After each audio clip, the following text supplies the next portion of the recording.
is it good enough to outperform its competition at price point? And that is what we're going to find out today. This looks great on a brand new car, but I really can't help but wonder how it's going to age. A few stone chips on here, a bit of scratching. I just don't know it's going to look all that great. But meanwhile, it does present a big, solid front. Electric cars are very challenging from a design standpoint because of that skateboard of batteries you have to fit into the bottom. That leads to bulbous front ends and back ends, and of course you have the added challenge that aerodynamics on electric vehicles really matter. And this, the way the daytime running light is cut straight into the front, shows you that they're not just haphazardly throwing these things together. There is still a lot of thought in giving this a heritage feeling within the brand. Let's have a look and see what's going on under the hood. Well, I think it's perfectly reasonable to say that Nissan are innovators in this area. So when they come out and say, listen, we don't think you need a frunk, I think it's worth listening. It's not just a cost-saving exercise. In fairness, the only reason that frunks are so essential on some electric vehicles is because there's so little space available in the back. Here, I really don't think there's a significant need for one, but more than that is the reason why this is laid out the way that it is. All of the heating and cooling stuff is utilized in this space, and it means that this car manages to deliver an even 50-50 weight distribution, which is significant in terms of its handling and performance. So even if you go with the system that isn't all-wheel drive, you can still get 48-52 on that weight split, and that should make all the difference in the world to the way in which it handles. So, is a frunk essential? What do you think? 4 meters 60 or 181 inches. It's round at the side where the Ariya for me really becomes a Nissan and definitely demonstrates its compact SUV credentials. Now, again, whether you like or don't like the styling, what I do like with Nissan is at least it's brand consistent. That said, it's interesting for me the distinction between this and the X-Trail. It seems to me that their pure electric line really does have a bit of a mind of its own. Here, the visual presence is once again all about that floor of batteries. Now, this has the larger battery array. That's 87 kilowatt hours net. That only takes up a little bit of extra space out of the boot, but clearly you can't see that from the side. What you can see from the side are these wheels. Now, they're available in either 19 or 20 inch. Here you can see they're displayed as 20 inch. Stylistically, that looks big and bold and fits with the car, but is it going to mean any compromise in terms of ride comfort? Well, we'll be finding out a little bit later on. Round at the back, and you really can see that the guy who got the discount on the lacquer black paint went all out in order to make the car look a bit more sporty and not compromise on boot space. That's what happens right here. They have to push out the rear as far as they can possibly get it to give you the maximum amount of load space possible, but we still have to satisfy the criteria of aerodynamics, and because of that, you have a very compressed lower section. That's going to lead itself to a window box-like view out of the rear. And it does mean that visually, well, the styling's a little compromised. They've tried to address that with this aerofoil back here to bring more visual attention higher up the car, but there's nothing in the world you can do about this. This is a very big bulbous rear. Once you gain entry into the car using it, well, the first thing that strikes you is the quality of the finish here. The way that the interior has been finished, and that's always started off at the door, feels discreet, low-key and high quality. A good mix of materials, nothing here that's going to blow your mind or change your world, but it's all nicely executed and delivered. If only they'd resisted the urge to use yet more of that shiny black finish. If I was going to buy one of these cars, I would absolutely look first to the Alcantara finish. I think that's a nicer experience. But look at the detailing. I will say that visually these seats are very nicely finished off indeed. Believe it or not, this is actually as low as the seat can go. So even though you might be thinking, surely this guy can't be 5'10", I do have a very long torso, so you can compare me at sitting to around about 6'1", 6'2". I'm not really loving this just in a sitting in the vehicle point of view. I feel like I should have a lot more headspace than I actually do. As far as the seat itself is concerned, it's really small. I'm not a massive guy, but I don't feel like I have an awful lot of support here anywhere. As you can see, there is a little bit in the way of bolster support, but the seat is very narrow indeed, which means that it doesn't actually make me feel as if I'm terribly well centered in the car at all. Now, I think part of that might be because of the choice of material. If I was a bit more bedded into a material seat, I think I wouldn't notice that slipping around quite so much. Nissan have done a great job with the wheel itself. It feels just right for the car, just the right size and just the right diameter. So it really feels like it belongs to this car and is solid and secure. That is as low as it's going to go. Won't go any lower at all. I'm not quite sure why that is, but it does slightly limit your possibility of adjusting the wheel. I mean, it's okay, but the first thing that you notice, especially if you have a longer torso or you're a taller person like me, is that once you put this wheel into a position where it's right for driving, well, can you see my sight line through here straight to the cockpit? I'm immediately not getting the information that I want directly off the driver's display. Now, that's not the end of the world in this car because it does have a head-up display, and I'm really keen to see how well that's delivered once we start driving. What I will say is that the material mix in this car is very nice indeed. If you have a look just to the side of the steering wheel, you'll see exactly what I'm talking about. Alcantara here, and just some nice styling details by way of these air vents. The drive is greeted by two 12.3-inch screens, and as you can see, there's a really lovely curve right in the middle that lifts up the infotainment system. Some of this design work looks more than a little bit dated. It's okay. It just doesn't feel nearly as modern and fresh as the rest of the car. And because you're going to want to be interacting with this, it just should be a bit more representative of exactly how the system operates overall. It's okay. It's just not great. I suspect most people are going to plug their phones straight into this system and just live with Android Auto or Apple CarPlay. I mean, a moving center console, I can definitely see the utility in that. And I like the greater flexibility that it offers you in terms of storage.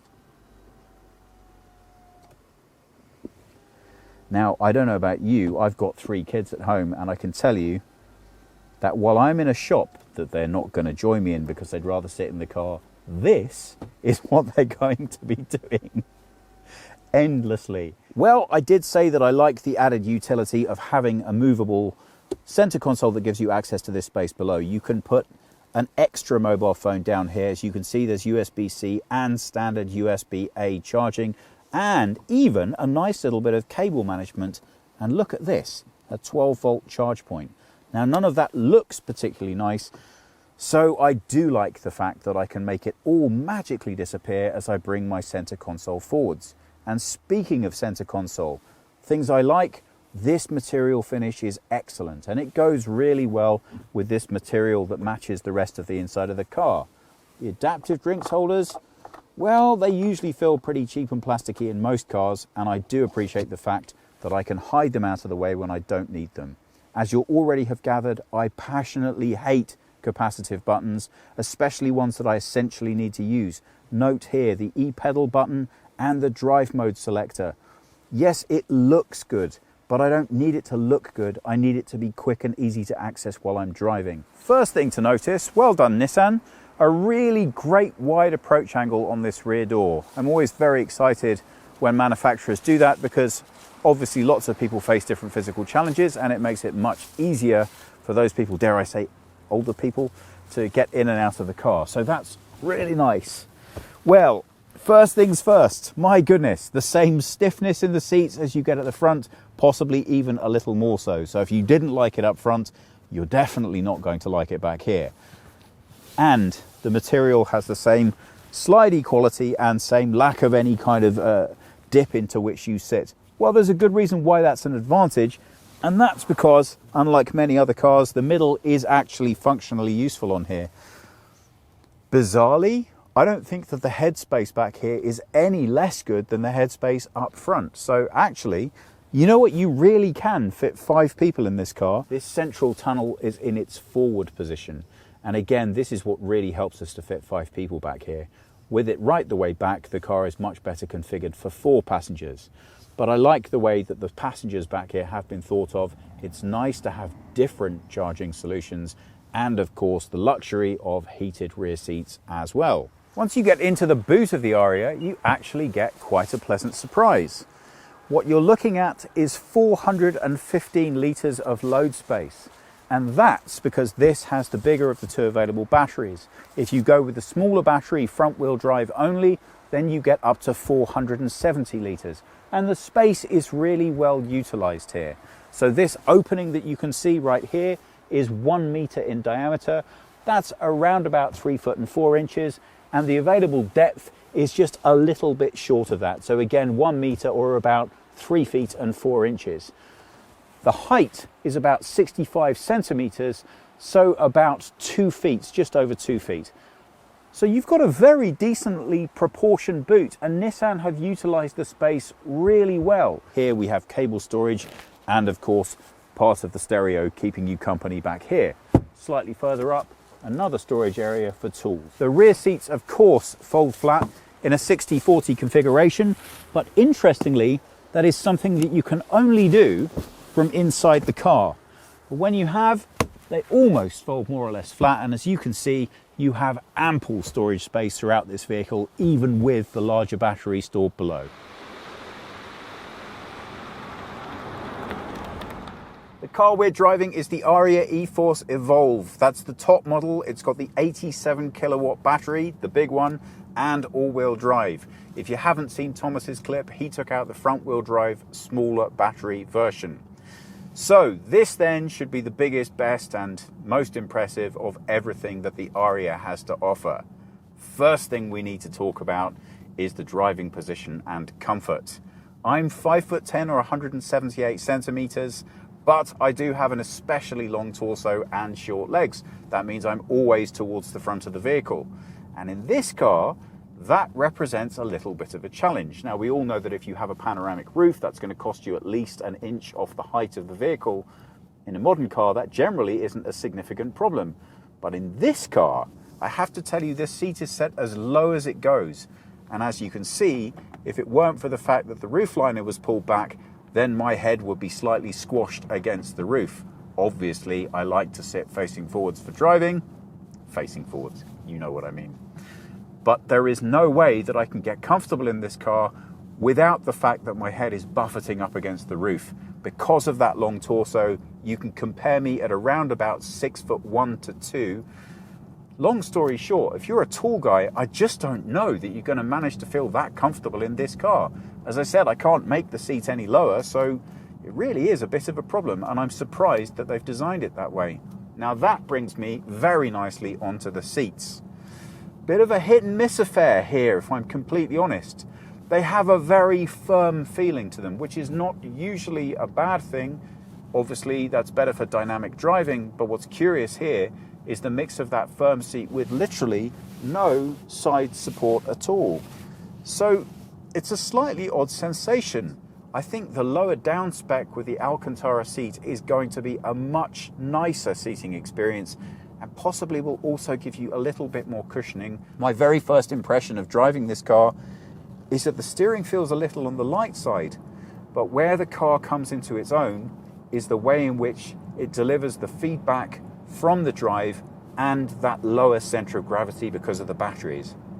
You get a really nice balance between a light, responsive steering, but you still feel that you're getting an awful lot of information off the road, which, given the 20-inch wheels, is maybe a little bit more information at times with these very direct seats than you might love. It's inarguably not the most comfortable car that you can drive, but it does make you feel an awful lot more connected with the driving experience than other electric cars that I've driven. So, I really like the steering, and I like the way that the feedback is delivered. On top of that, you have to remember that this car does not have adaptive suspension. It does, however, have McPherson strut in the front and multi-link in the back, and that multi-link really does make a difference to how this car handles and how it behaves. Clearly, with those batteries and 2 electric motors on board, you have a lot of additional weight. You don't feel that, and it doesn't upset you while you're driving. Great, again, 2 thumbs up. Yes, the all-round visibility isn't stunning here. As I look through the back, it very definitely feels like a letterbox, but they have taken care of that by giving you the option of a fully digital rear display. Now here I'm just going to show my age. I just don't get on well with these things. I'll take a letterbox any day of the week over a digital rear display, but I really do like the fact that it's available as an option, and I think that has a lot more to do with my age and profile than anything to do with a problem with the technology. Although screens are still coming on a lot and they could still be an awful lot better. One of the things you might well ask yourself at this point is, do I really need to go with that extra power to get that faster acceleration? Interestingly enough, although I would always say you don't really need it, if you do live in an area with limited overtaking opportunities, it does, without question, make a significant difference. One of the things I really like about this car is the way in which it delivers the power, and I don't just mean the acceleration. Let me show you what I mean. If I slow this down, and now I'm not going to give it full beans, just a nice lift-off. It's a really elegant way of giving you those available 300 Newton meters of torque, which it has front and back, in a way that tells you, I've got what you need, but I'm not going to scare you with it. Is that a fair assessment, Thomas? Would you agree with that description? Yeah. It's just really well delivered, and everything works nicely together. The acceleration, the handling, again, really great feedback through the steering system. The suspension, although, some people might say, yeah, but it's pretty basic. Actually, it all works together really nicely. Look at this. I'm just going to play a little bit. Let's have a bit of speed into these lovely winding roads here. Fantastic. I really can get a very good responsive drive out of this car. I'm going to slow down. I really don't want to mess with the French speeding rules too much at all. And let's let this guy go past. There we go. So, I think I was driving at least 60 kilometers an hour slower than that guy wanted to go. You do tend to find an awful lot of driving like that around the Pyrenees, but these are lovely roads and you can understand why. Where the car itself is concerned, the overall experience is excellent. Really very good indeed. The drive is fantastic. Now, as I said, the handling is a little bit light for me, but don't worry, we have driving modes. I'm sure you can appreciate without that adaptive suspension. The only thing that's changing is the steering and the acceleration. And here again, this is where I'm not in love with these capacitive buttons. Changing the driving mode in this car is going to involve me needing to take my eyes off the road, and I just don't enjoy doing that. But there we go. Let's cycle through. So I'm going to put the car now into sport, and it wasn't a pleasant experience to do that. I didn't like the experience. What you immediately find though is that lightness has gone from the steering. It now feels much more heavy, much more connected to the car. And even around this village, the accelerator feels a lot more precise. So an electronically delivered driving mode selector, which I think you're really going to enjoy. Clearly, we're going to have to wait for a little bit to get outside of town to see what that does to the drive, but I'm actually looking forward to it. Okay, so interesting. The sports mode is definitely different in terms of how it handles and feels. I have to say, I think I agree with Thomas. We're on some nice windy roads here, so that will deliver the most agility that the car has to offer.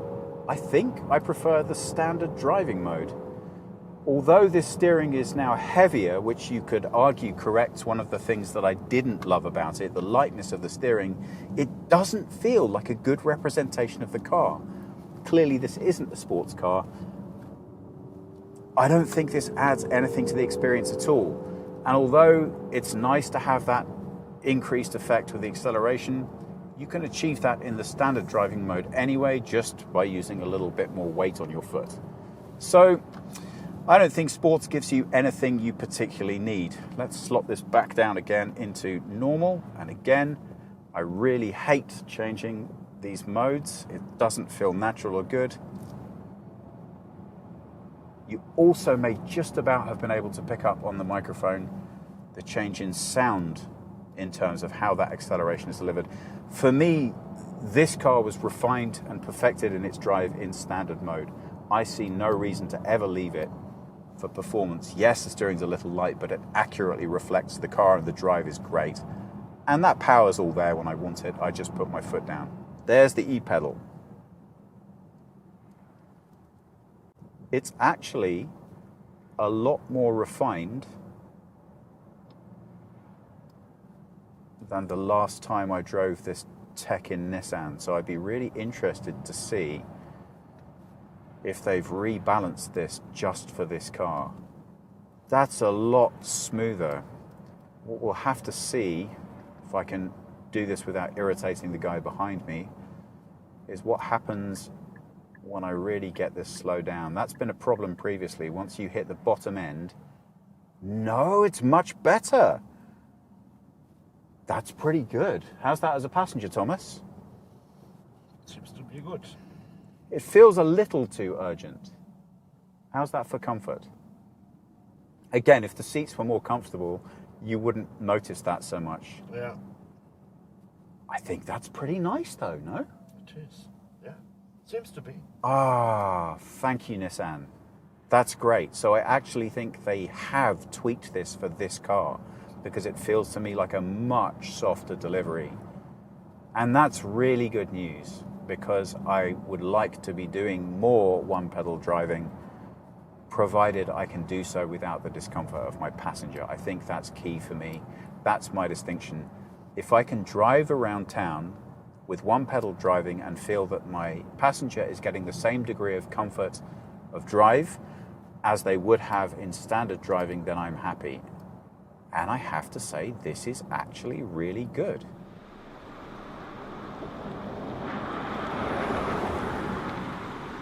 Charge point for the car is at the front and on the side. And here we have some really nice features. This is AC charging and it's actually 3-phase. So 22 kilowatts is what you can charge the car at through there.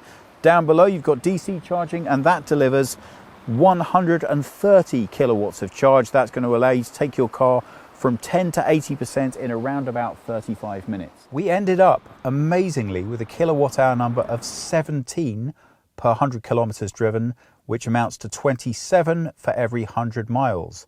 That's an average speed that we drove at 50 kilometers per hour. That gives you an effective range for this vehicle of about 370 kilometers, which is 230 miles. If you've got the smaller or 63 kilowatt hour battery, this is the larger, the 87 kilowatt hour battery. That gives you an effective range of 512 kilometers, which is 320 miles. We've driven in temperatures as low as -4 today, and we've driven up and down mountains. So I have to say, achieving an average of between 17 and 18 is a fantastically good result and really puts this car in a very good position indeed.